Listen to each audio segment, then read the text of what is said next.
In this video, traders, we're going to look at attributes of the winning versus losing trader. Stay tuned.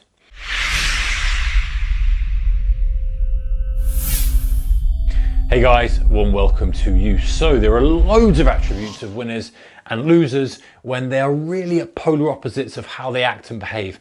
I've picked 6 specific things that I know losing traders do, 6 things that I know winning traders do, and also some of these that I know that when I've changed and I've flipped them over into winning habits, that they've really benefited my trading. So hopefully they will for you too. All right, let's get going. So the first one is the process of getting involved with the markets. So the winning trader arrives at the desk early to do the prep. So he arrives there plenty of time before the open, has a routine of prep that he needs to do, relaxes, takes his time, has his cup of coffee, whatever he needs to do, does his routine, does his prep, scans through his charts, reads the news that he needs to read or not, and then he's ready for the trading day. He has a trading plan, he knows what he's going to do. Whereas the loser who jumps into the seat just before the market opens and is panicking looking for a trade.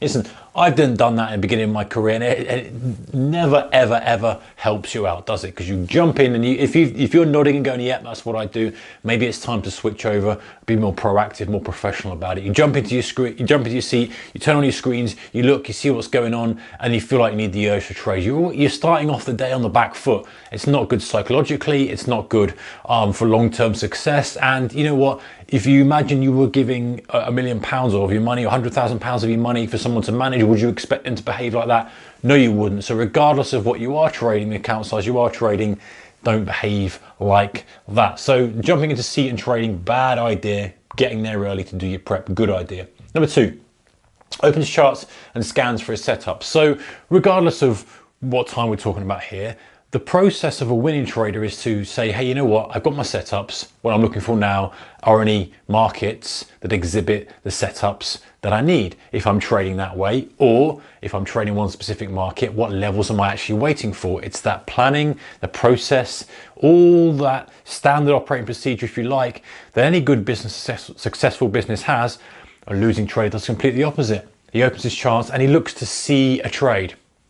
And guys, believe me, I've made this mistake, and you may well be making this mistake now, or you've made it before. But listen, it's common, right? You open the chart up and you say, oh, and you think that's a buy, that's going up, and your opinion, you just see a trade, you push your opinion on it, and before you know it, you reinforce that, you take a trade, it's not any structure to it, you haven't got a stop loss in place, you haven't got any setup or strategy, you'll just think on a hunch, this market's going higher, this market's going lower. That's the bad way to trade, and that's never ever going to be long-term successful for you. You might have some short-term success with it, but overall that will lose you money. So if you want to make money or have more of a chance of making money, it's going for this. It's scanning for your setups and looking for something specific in there rather than waiting for it to talk to you.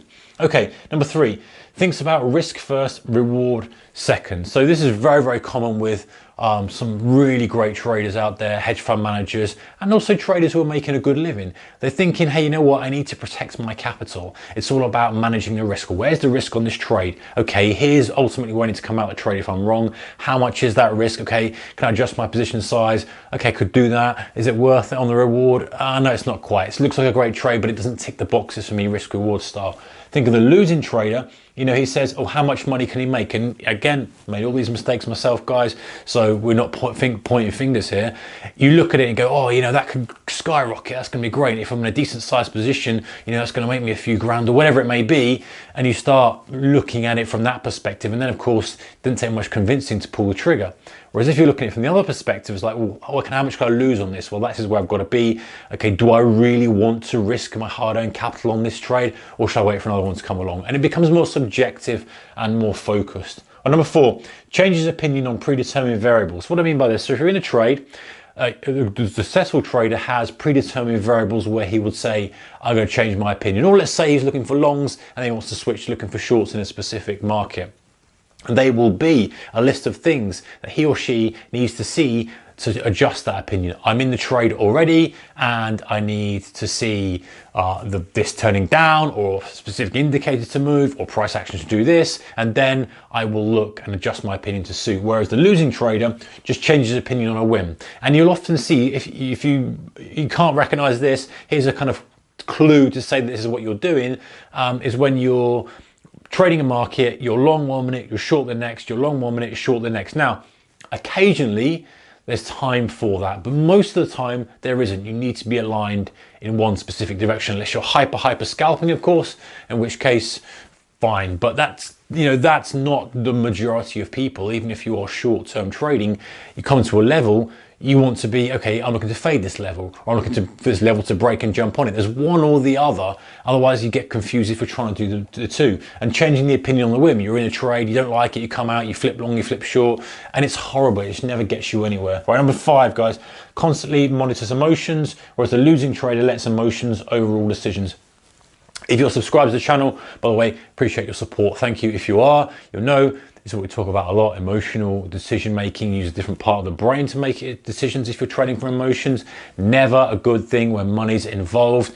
And a losing trader always lets the emotions rule the decisions rather than the logical aspect of it, rather than looking through the checklist, the strategies, the setups. Yes, I'm going to trade this. The emotional trader says, oh, I'm trading on a hunch, or even worse, they're in the trade, they're losing, they feel the pain, the panic, they pull the stop loss, they feel the joy, the euphoria of winning, and they grab the profit. You know the score, we don't have to go into depth about that, but if you find your emotions are ruling your trading, try to scale it back, at least reduce the size, and come back and say, hey, I need to monitor my emotions. The winners, you know, we don't say we're trading emotionless, you know, we're not trading without emotion, but we're saying, okay, they're there, I need to monitor them. When I start to feel them moving outside of the expected range, I need to do something about it. And whether that's stepping back, or whether that's reducing size, or whatever it may be, doing something to actively manage that. And the final one, guys, number 6, stops after a bad run, whereas a losing trader doubles up after a bad run. Very, very common, and this is why losing traders eventually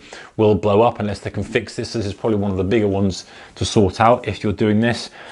If you're on a losing run, you find yourself want to trade to dig yourself out of the hole, so to speak, or want to get the money back, adding more position size on. Doesn't necessarily mean one trade, could be multiple amounts of trades.